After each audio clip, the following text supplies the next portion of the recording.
Boa noite.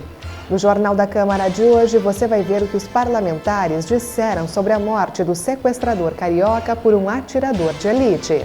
O que me salta aos olhos é um chefe de poder executivo, um governador de estado, comemorar uma ação dessas da forma como comemorou. Os brasileiros merecem ter mais governadores como o Wilson Witzel, que protejam o cidadão, protejam as pessoas, os trabalhadores.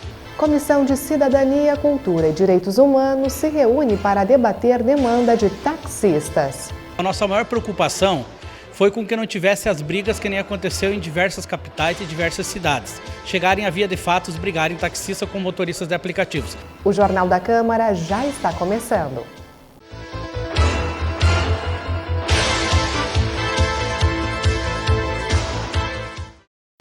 Um fato que aconteceu recentemente foi bastante repercutido. O sequestrador de um ônibus na ponte Rio-Niterói acabou morto por um atirador de elite do Batalhão de Operações Especiais. Sobre este episódio, nós ouvimos 4 vereadores. Você vai conferir agora o que disseram Alex Necker, Patrick Cavalcante, Roberto Gabriel Tozon e Ronaldo Rosa. Todos nós ficamos bastante estarrecidos com o que aconteceu no Rio de Janeiro. Tem que se haver aí toda uma pesquisa, um estudo, uma análise de como que se chega numa situação dessas, qual a origem dessa pessoa que resolveu sequestrar um ônibus, que tipo de problemas essa pessoa estava passando, da onde ela veio, questão social. Eu digo isso porque, na minha opinião, a polícia ela agiu corretamente naquele momento, tendo em vista que não se tinha como prever o que podia acontecer. A polícia, então, abateu o sequestrador através de atiradores de elite, que pode, sim, causar algumas dúvidas, Será que precisaria mesmo ter matado aquele cidadão? Mas e se a polícia não mata aquele cidadão e ele mata os passageiros do ônibus? A polícia, com certeza, iria ser culpada. Então, como não tinha o que prever, não se podia prever o que poderia acontecer, eu creio que a polícia agiu certo. Eu quero parabenizar o atirador de elite, quero dizer que a Polícia Militar, a Brigada Militar, no Rio Grande do Sul, em todo o Brasil, a Polícia Militar, ela é qualificada, ela é preparada. Nós não temos que estar comemorando que foi tirada uma vida, mas entre um risco iminente de 16 pessoas que estavam dentro do micro-ônibus, que poderiam morrer numa ação desse sequestrador que queria aparecer, que disse que ele queria ficar para a história, do Rio de Janeiro, a ação foi importante. Lembrando que todos os protocolos de segurança foram colocados à disposição.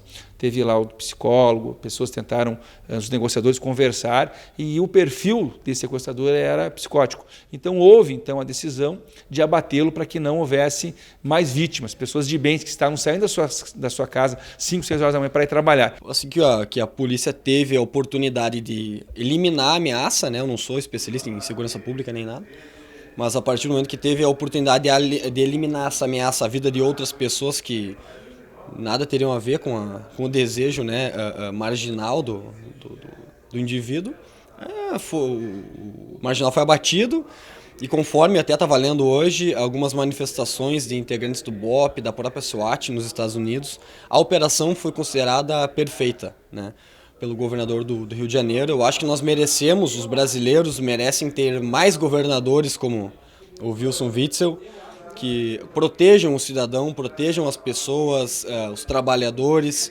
pessoas que estavam querendo chegar às suas casas, indo ao seu trabalho e que, dependendo da vontade de uma pessoa, poderiam nunca mais voltar para os seus familiares. Então, às vezes a gente vê a parte da imprensa, a parte da classe política invertendo certos papéis, certos valores, condenando esses policiais que estão ali para nos proteger, condenando a atitude do governador. Mas a verdade é que o rapaz que foi morto, o sequestrador, ele que se colocou naquela situação, isso que a gente tem que entender. Nós temos liberdade, mas com responsabilidade, ou seja, ele se colocou numa situação de risco, ele optou por colocar a vida de outras pessoas em risco e ele, a partir do momento que opta por uma situação dessas, acaba se colocando a sua própria vida também em risco. Foi isso que aconteceu. As eleições presidenciais deixaram no brasileiro uma sensação de que nós vamos agora ter um enfrentamento direto com a insegurança, né? O próprio presidente Bolsonaro, na sua campanha, ele se manifestou muito nesse sentido, liberação do porte de arma, facilitação na compra de munições, o incentivo próprio que o governo federal, está dando à polícia, isso influenciando governadores do estado a ter a mesma postura de incentivar a polícia também é um enfrentamento mais duro com a criminalidade e não hesitar na hora de matar. Então tudo isso a gente tem que cuidar, tem que ter muito cuidado para que a gente não venha fazer aí pena de morte no nosso país, né? Justiça com as próprias mãos. Desde o primeiro dia autorizou os órgãos de segurança a atirar para matar. Inclusive nós temos vários episódios aí onde pessoas inocentes sem passagem pela polícia sofreram por parte dessa orientação do governador. No episódio em si, eu acho que cabe avaliar que por parte da polícia ela seguiu todos os procedimentos previstos numa ação desse tipo. Dialogou, interagiu, procurou preservar a vida dos reféns. Infelizmente resultou numa morte e na morte do autor, né, do sequestrador. Do ponto de vista técnico, me parece que isso está muito tranquilo, se preservou a vida de 37, 38 pessoas em detrimento de uma.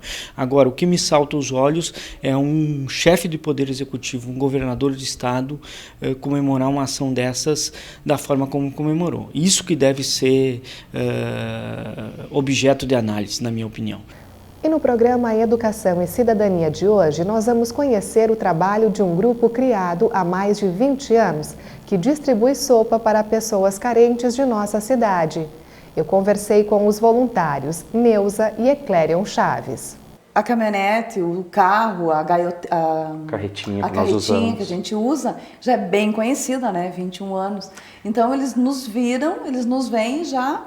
Gritam, o tio da sopa. Mas sempre tem aquelas pessoas que vocês vão encontrar pela primeira vez. Sempre. Como que é feita essa abordagem? Como vocês apresentam? Porque muita gente tem receio, né? Sim, de deixar outra pessoa se aproximar. Com toda certeza. Bom, em primeiro lugar, nunca vamos sozinhos. A gente sempre vai em dupla. Sempre. Duas ou três pessoas se aproximam. Duas ou três pessoas. A gente nunca aborda uma pessoa sozinha.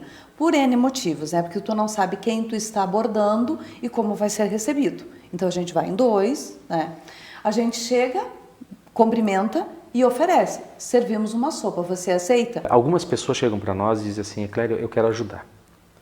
Eu quero ajudar. De quanto vocês precisam? O que vocês precisam? A gente até brinca, existe uma brincadeira nossa. Você quer ajudar? A gente faz assim, ó. As mãos. A gente quer as mãos de vocês. Então, nós não somos melhor, ninguém é melhor que ninguém. Nós não somos melhores do que ninguém. Eu costumo dizer isso para todo mundo lá na sopa. Mas todo aquele que sai da sua casa, que deixa o conforto do seu lar, deixa os seus afazeres, para descascar uma batata que vai ser colocada numa sopa para um desconhecido que ele nunca viu na frente. Porque isso é tão importante quanto levar sopa. Todos que participam da cadeia da sopa é muito importante. Então você abrir um tempo na sua vida para fazer alguma coisa de bom por alguém, você é uma pessoa especial. Assista ao Educação e Cidadania hoje durante a nossa programação. E no próximo bloco nós iremos mostrar o que foi discutido em uma reunião extraordinária da Comissão de Cidadania, Cultura e Direitos Humanos.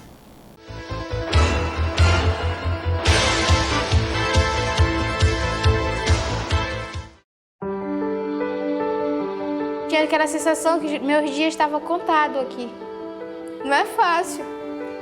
Tu sair na rua, as pessoas te olharem, tu usando máscara. A notícia que a pessoa está com a tuberculose, ela é impactante, tanto para o paciente quanto para a família. Mas é importante ressaltar que a tuberculose tem cura, um tratamento de 6 meses gratuito oferecido pelo SUS. Saber que eu estou saudável é uma grande bênção e saber que eu estou curado, a bênção dobra.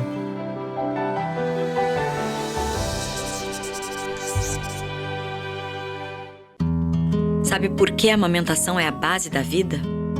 Porque o leite materno é muito importante, não só nos primeiros meses do seu filho. Os benefícios ficam para a infância, a adolescência e para a vida toda.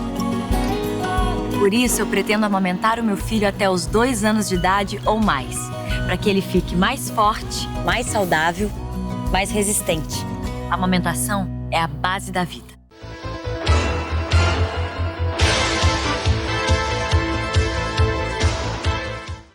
A Comissão de Cidadania, Cultura e Direitos Humanos se reuniu de forma extraordinária para debater uma pauta trazida pelos taxistas. Conforme a categoria, alguns motoristas de aplicativos estariam fazendo o transporte irregular de passageiros. Em dezembro de 2017, o Parlamento Municipal aprovou o projeto de lei contemplando o sistema de transporte privado de passageiros, ou seja, para os aplicativos como Uber, Garupa e Mobi. Conforme foi relatado no encontro, quase 2 anos depois, as regras não estão sendo cumpridas por alguns motoristas, o que acaba gerando um impasse com os permissionários de táxi. Desta forma, a associação da categoria procurou a Câmara de Vereadores para interceder na causa. Nós estamos quase 2 anos com a lei que permite o sistema de aplicativos aqui na cidade de Passo Fundo, que foi uma lei que foi construída com bom senso, foi uma lei que foi construída com harmonia, especialmente envolvendo também a categoria dos taxistas, que a gente assistiu em outras cidades, não só aqui no Rio Grande do Sul, mas fora do Rio Grande do Sul, que a vinda de aplicativos para determinado município causou polêmica e até enfrentamento entre as categorias, o que aqui em Passo Fundo não aconteceu, porque os taxistas realmente contribuíram e colaboraram e entenderam que era um processo irreversível. O que eles querem apenas? Que a fiscalização da lei que foi aprovada aqui na Câmara de Vereadores seja de fato realizada. Nós temos vários aplicativos já sendo oferecidos aqui em Passo Fundo, entretanto, apenas 2 deles estão cumprindo parcialmente o que diz a lei. Mas no que se refere aos aplicativos, a gente tem constatado, como fiscalizador da lei, que os aplicativos, sim, têm feito a sua parte. O que acontece é que muitos prestadores de serviços que vão lá, se cadastram em determinado aplicativo, após fazer o cadastramento, atender todos os requisitos que a lei determina, eles começam a fazer serviço particular como se fosse um taxista, sem, por exemplo, as chamadas não passam mais pelo aplicativo e as chamadas estão sendo feitas diretas para o condutor de uma forma particular, o que prejudica o aplicativo, que não ganha com isso, porque quando a chamada não passa pelo aplicativo, o aplicativo não ganha lá a sua comissão, e prejudica os taxistas que perdem a corrida, porque estão tendo aí uma concorrência desleal, e perde o município que está tendo a lei municipal aprovada desrespeitada. A nossa maior preocupação foi com que não tivesse as brigas que nem aconteceu em diversas capitais e diversas cidades. Chegarem a via de fatos, brigarem taxistas com motoristas de aplicativos. Nossa maior preocupação é que seja cumprido as regras, para que não tenha problema. A gente em nenhum momento foi contra. Na formação de leis, a gente sempre esteve junto com a prefeitura e com os vereadores para nós fazer as leis e para as coisas funcionarem direito no nosso município. O vereador Aristeu Dallalana também acompanhou a reunião. Ele foi taxista na década de 80 e, no momento da aprovação desta lei, falou do receio que o fato acontecesse. Os próprios taxistas, quando foi aprovado esse projeto, eles eram favoráveis que se instalasse os aplicativos, que era uma coisa que mais cedo ou mais tarde iria acontecer na nossa cidade. E aconteceu. E hoje eles estão cobrando algo que eu sempre digo aqui para os meus colegas. Não fiquem fazendo leis que tem que ter fiscalização, porque cada lei que tu cria, que se tem que criar fiscalização, tem que se contratar fiscais e quem paga os fiscais é o povo. E eu alertava isso porque é um sistema de brasileiro, né? Onde tu cria alguma coisa, se houver alguma brecha, eles vão tentar de uma maneira ou outra usufruir daquilo. Outros pontos mencionados pelo presidente da categoria estão relacionados aos cursos que deveriam ser feitos pelos motoristas, o pagamento de algumas taxas e aos veículos que foram emplacados fora do estado. Sobre isso, o secretário de Segurança Pública disse o seguinte: só cadastramos aqueles veículos, aquelas pessoas que estão cumprindo com a lei. O veículo tem que possuir a placa aqui do Rio Grande do Sul. No início da lei era só no município de Passo Fundo, mas ela foi estendida ao Rio Grande do Sul. Nós temos um ano de fabricação do veículo, que são 5 anos, que nós estamos atendendo, né? Os cursos, enfim, E isso está sendo observado. Aqueles que não estão cumprindo os requisitos, nós não cadastramos, a gente não cadastra. E são muitos que vão lá com um carro de 6 anos, 7 anos, o carro está em dia, é um carro bonito, bem apresentável, mas infelizmente não cumpre com o ano previsto na lei, né, de 5 anos, então a gente não faz o cadastro. Aqueles veículos, aquelas pessoas que estão registradas nas empresas, no garupa e no móvel, e que não estão de acordo, a gente comunica a empresa, né? E ela tem atendido, tem retirado do cadastro deles esses veículos. A Uber até então não chegou até nós, né? A gente fez um contato com eles, informamos da lei aqui no município, informamos da necessidade de eles cumprirem essa lei municipal e eles nos mandaram então um questionamento jurídico, né? Em cima da lei que nós encaminhamos à PGM, que a PGM está analisando. Durante a reunião, Ronaldo Rosa lembrou de um projeto que a Câmara de Vereadores está analisando e vai ao encontro deste tema. A ideia é tornar obrigatório o exame toxicológico também para os motoristas de aplicativo. Que é aquele exame que comprova que, durante o período, o condutor do veículo não consumiu substâncias químicas, especialmente aquelas que são consideradas crimes e proibidas por lei. Nosso objetivo é justamente ter tranquilidade, saber que quem pega um aplicativo aqui em Passo Fundo está tendo aí como prestador de serviço um motorista que goza plenamente da sua sanidade mental e física, está bem de saúde para realmente poder fazer esse transporte, porque está lidando com vidas, né? E a gente quer então dar o máximo de segurança possível para os passageiros.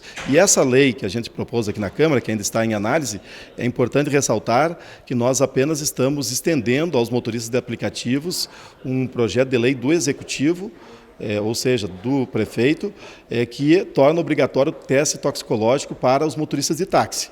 E a gente entende que se os taxistas têm que ser obrigados a cumprir o toxicológico, o motorista de aplicativo também, porque as funções são semelhantes. Christian Tans comentou que estas ações irregulares que atingem os permissionários de táxi também competem à Secretaria de Transportes e Serviços Gerais. Desta forma, o responsável pela pasta está disposto a ajudar a categoria. A fiscalização e o controle dos aplicativos, né, do transporte por aplicativo, é de responsabilidade da Secretaria de Segurança Pública. E os permissionários de táxi, né, os condutores de táxi, da Secretaria de Transportes e Serviços Gerais. Então nós entendemos que as ações irregulares, o transporte irregular, né, o transporte sem o devido apoio, né, do aplicativo, é um transporte irregular. E isso acaba prejudicando os permissionários. Então é também de competência da Secretaria, não só fiscalizar e regular o serviço dos permissionários, mas também defendê-los. Então a Secretaria irá se engajar em qualquer ação que a gente definir, né, de apoio para combater esse transporte irregular, para que os permissionários tenham, né, o seu sustento sem nenhuma ação injusta, digamos assim, né, de pessoas que não estão devidamente cadastradas, não estão recolhendo os impostos, não estão respeitando a lei, né? Então o objetivo da Secretaria é dar todo o apoio, todo o suporte para sair em defesa dos permissionários. Um dos apontamentos para resolver o impasse foi fazer o registro na Polícia Civil. Assim, com a ocorrência em mãos, a Secretaria de Segurança Pública pode tomar as devidas providências. É como se fosse uma ocorrência comum, um furto de celular, uma outra ocorrência em que a pessoa não registra. Fica naquela cifra negra que ninguém tem conhecimento. Nós queremos que seja registrado.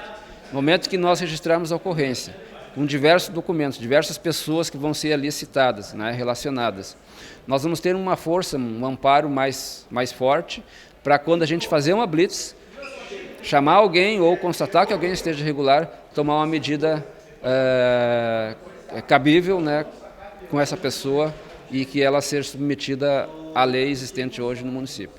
E estas foram as informações do Jornal da Câmara de hoje. Obrigada pela sua companhia e uma ótima noite.